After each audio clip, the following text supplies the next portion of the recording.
নমস্কার বন্ধুরা, সুমিতার হেসেলে সবাইকে স্বাগত। তো বন্ধুরা, আজ কিন্তু আমি একটি নতুন ধরনের রেসিপি নিয়ে চলে এসেছি। অসাধারণ একটি স্ন্যাক্স। হঠাৎ কেউ গেস্ট এলে অথবা সন্ধ্যায় চায়ের সঙ্গে এটা অসাধারণ লাগবে। চলুন, এর জন্যে আমি এখানে নিয়েছি 250 গ্রাম সুজি, নিয়েছি ফোড়নের জন্যে জিরে, কালো জিরে, সাদা তিল, শুকনো লঙ্কা একটু কুচিয়ে নিয়েছি, আর নিয়েছি কারি পাতা ফ্লেভারের জন্যে। আপনারা চাইলে এখানে ধনে পাতাও অ্যাড করতে পারেন। আমি কারি পাতাটাও একেবারে ঝিরিঝিরি করে একেবারে কুচিয়ে নিয়েছি। আপনারা চাইলে ফোড়নে গোটাও অ্যাড করতে পারেন, যাতে আমি মুখে পড়ে এই কারণেই একেবারে ঝিরিঝিরি করে কুচিয়ে নিয়েছি। তো চলুন, আমি এখানে 3টি মিডিয়াম সাইজের আলু আগে থেকে সিদ্ধ করে নিয়েছি। এবার সোজা চলে যাব কড়াইতে।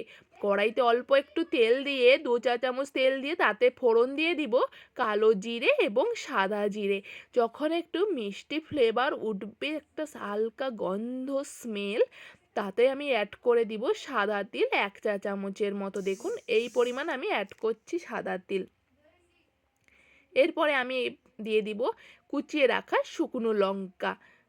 আমি একটু ঝালঝালের জন্যে এখানে বেশ খানিকটা শুকনো লঙ্কা অ্যাড করেছি। আপনারা চাইলে লঙ্কার বীজগুলো নাও অ্যাড করতে পারেন। দেখুন কত সুন্দরভাবে লঙ্কা থেকে কালারটা বেরানো আরম্ভ করে দিয়েছে।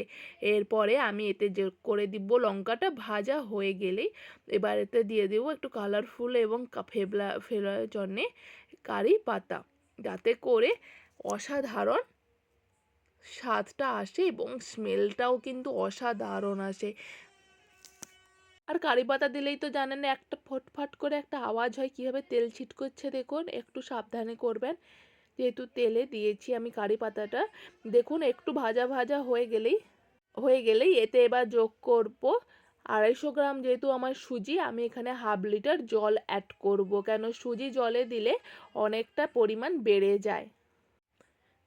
দেখুন, জলটা আমি দিয়ে দিলাম। এখানে আমি হাফ লিটার জল অ্যাড করেছি এবং এই জলটা আমি একটু নাড়াচাড়া দিয়ে ভালো করে একেবারে ফুল ফ্লেমে আমি ফোটাতে থাকবো, যতক্ষণ না এই জল একেবারে টকবকিয়ে ফুটে। আমার কিন্তু একেবারে যখন টকবকিয়ে ফুটবে, সেই জলটাই আমার প্রয়োজন।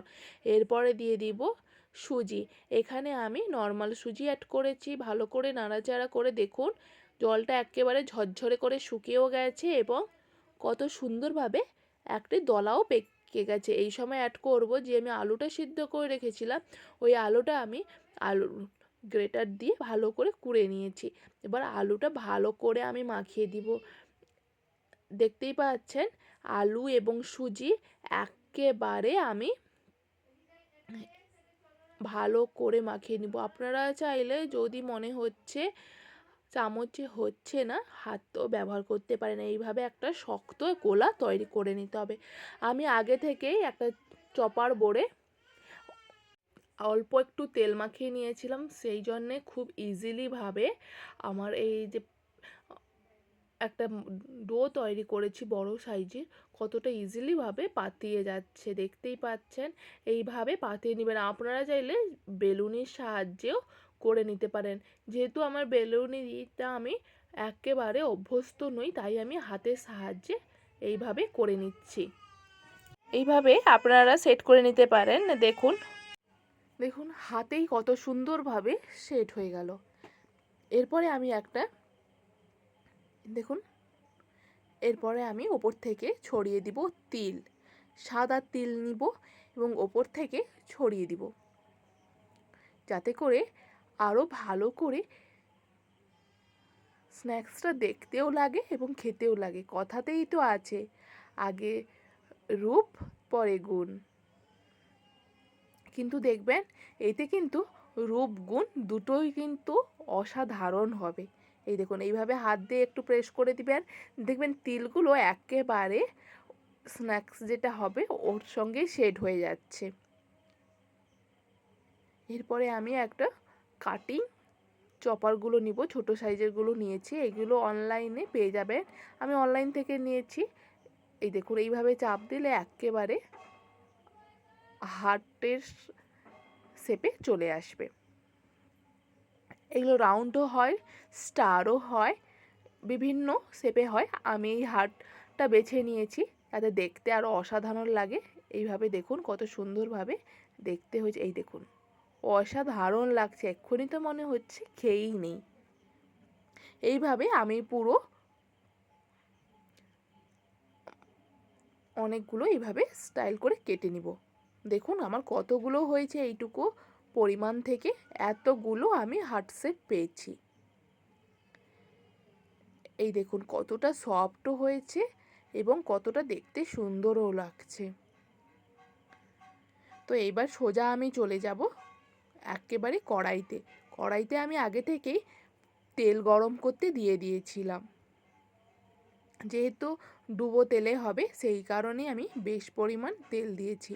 তেল কিন্তু আমার গরম হয়ে গেছে। এরপর আমি একে একে দিয়ে দিব এই হার্ট শেপের স্ন্যাক্সগুলো। আপনারা চাইলে মাইক্রোওভেনও করতে পারেন অয়েল ব্রাশ করে, অথবা কম আঁচ দিয়েও এপিট ওপিট লাল করে ভাজতে পারেন, যেহেতু আলুটা আগে থেকে সেদ্ধ আছে এবং সুজিও জলে পুরো সেদ্ধ হয়ে কুক হয়ে গেছে।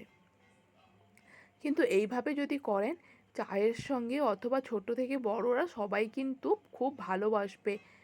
আমার তো সবগুলোই ভালো লাগে, কিন্তু বেশি ভালো লাগে এই পদ্ধতিতে যদি করি। এই দেখুন আমি কিন্তু দিয়ে দিয়েছি একটি একটি করে, প্রায় এখানে 7 থেকে 8 পিস মতো ধরে গেছে, দিয়েও দিয়েছি। এরপর এপিড ওপিড করে আমি ভেজে একেবারে লাল লাল করে তুলে নিব।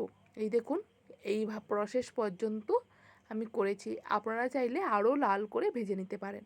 এবার একটি ছান্তার মাধ্যমে আমি তুলে নিব কড়াই থেকে। এই দেখুন কতটা সুন্দর লাগছে এবং লোভনীয় হয়েছে, তাই না বন্ধুরা? দেখুন তেল ঝরিয়ে এই দেখুন এক পাত্রে আমি তুলে নিব। এই দেখুন কতটা সুন্দর এবং লোভনীয় লাগছে। তো এইভাবে আমি সব হার্ট শেপ এর স্ন্যাক্সগুলোকে পুরো ভেজে উঠিয়ে নেব। এইভাবে গরম গরম পরিবেশন করুন সুজি আলুর স্ন্যাক্স। দেখুন কত সুন্দর লাগছে, তাই না বন্ধুরা? ছোট বাচ্চারা তো এক ছো মেরে উঠিয়ে নেবে, অথবা কোনো গেস্ট এলে তারা দেখেই বুঝতে পারবে না এটা বিস্কিট নাকি কোনো স্ন্যাক্স। তো এইভাবে পরিবেশন করুন স্ন্যাক্স আলু এবং সুজির স্ন্যাক্স। ধন্যবাদ বন্ধুরা।